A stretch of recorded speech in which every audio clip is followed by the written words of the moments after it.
what you consider your strength, a strength and a weakness. I think one of my strengths is that I'm willing to admit my mistakes and learn from them and move on from them. I think a weakness would be probably delegation, that I kind of take on too much on my plate.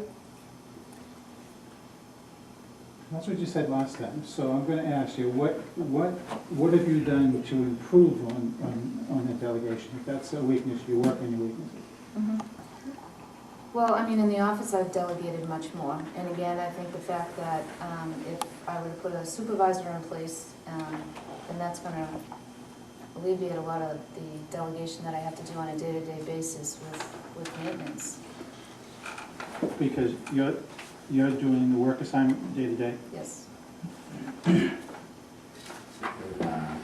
I was going to ask everybody the same exact questions that I asked you. Mm-hmm. I've asked the previous gentleman, and I will ask the next person the same questions. But he took some of them, but that's okay. Feel free to No. ask them in a different way. Obviously, you're the current director, so questions may sound a little bit different because Right. you're here.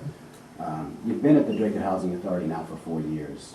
4 years ago, what were your expectations for the job? And to what extent do you think you met those expectations? I think 4 years ago, probably the number one expectation from what I heard and you know, what I gathered from being here initially, the first few weeks, was that I needed to establish a good rapport with the residents. I needed to listen to what they had to say and to take them seriously.